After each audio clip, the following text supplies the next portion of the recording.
In this lab, we use hydrochloric acid, hydrogen peroxide, permanganate, zinc, and other necessary items in order to make hydrogen and oxygen gas. We use these items because they are safe and relatively easy to react.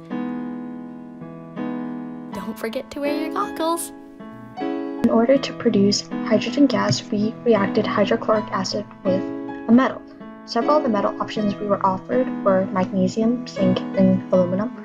Even though magnesium is highest on the reactivity scale, we ended up choosing zinc as we found that magnesium reacted a bit too quickly for us to collect sufficient amount of gas for our rocket.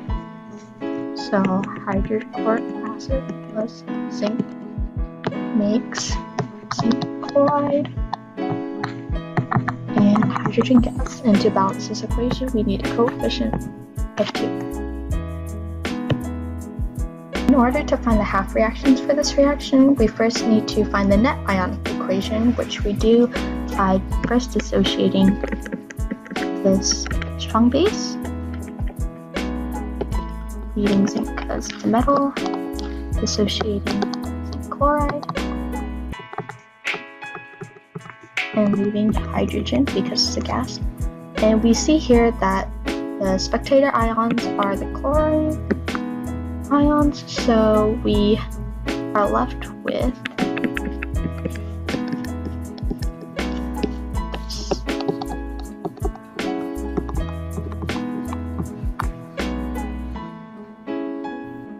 We are able to write our half reactions by pairing up the same elements. So let's write this down.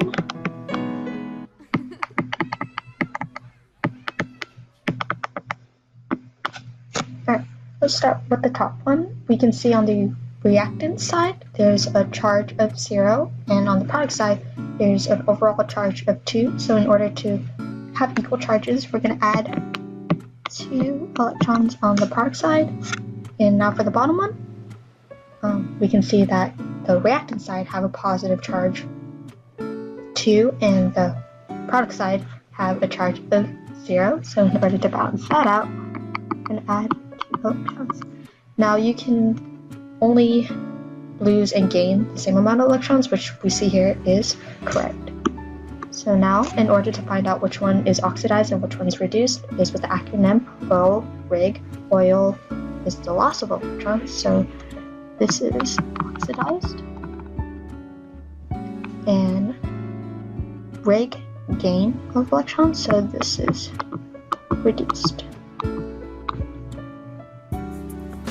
This is a microscopic view of making hydrogen gas.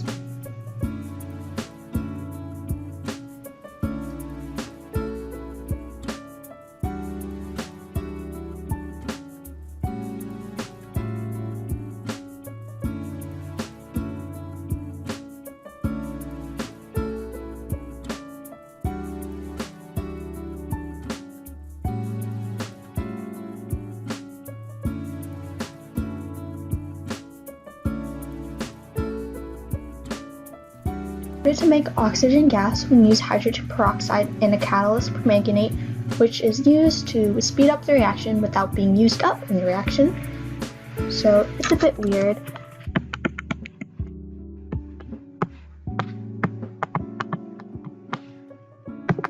Mix water and oxygen, and this actually happens twice.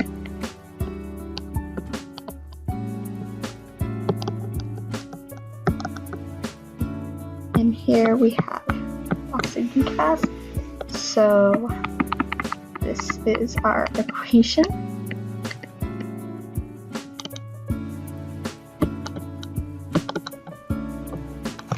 There you go.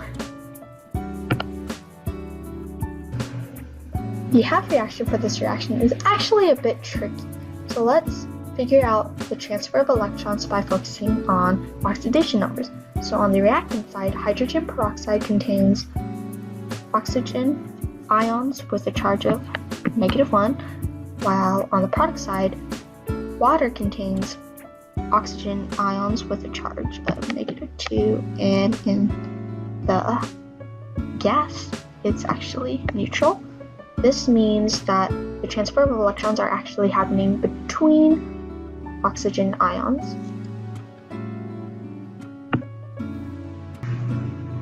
This is a microscopic view of making oxygen gas.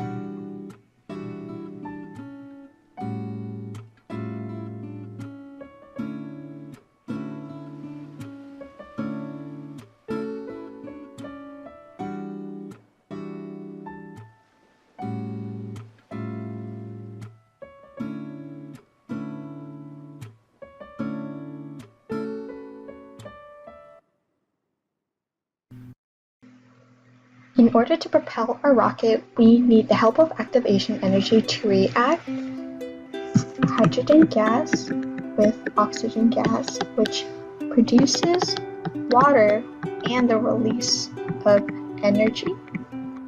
To balance this equation out, we need coefficients of 2. When energy is released, it means it's an exothermic reaction.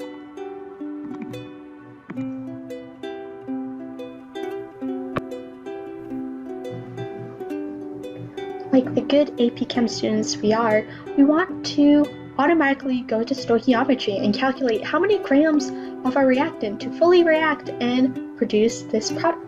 It's actually much more simple than that, and we can use the ideal gas law to figure out the best ratio of hydrogen to oxygen gas. So the ideal gas law is PV equals nRT. In this lab, pressure and temperature are actually constant, and we already know that R is a constant. So volume is directly proportional to the amount of moles. Based on our previous equation, we can use the same mole ratio for our volume ratio, which is 2 hydrogen to 1 oxygen. We divided our rocket into 6 relatively equal sections in order to help guide how much of each gas we needed to collect. Because our ratio was 2 hydrogen to 1 oxygen, we filled the rocket 4 sections with hydrogen gas and 2 sections with oxygen gas. We filled our entire rocket with water in order to ensure that the gas we collected was not contaminated.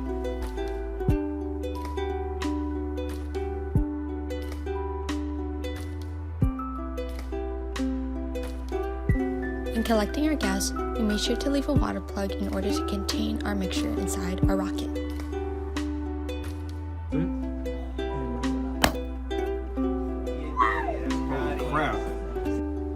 In the pop test, the relative idleness of the pop will give us a good estimate of how far our rocket will launch. Okay, you ready? Kim, tell me when. I'm ready. Okay, go. Ooh, that was the furthest so far. Now time for the real launch.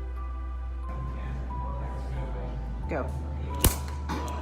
Whoa. Yes, Okay, sir. And it was That's too high of an angle, right? Yeah. Yep.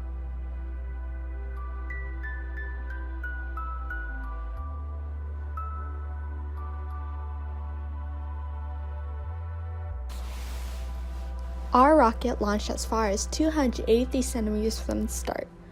But it would have went further if Miss Herbig didn't make it hit the ceiling or whatever, but it's all good. Like, I'm not even mad. It's like,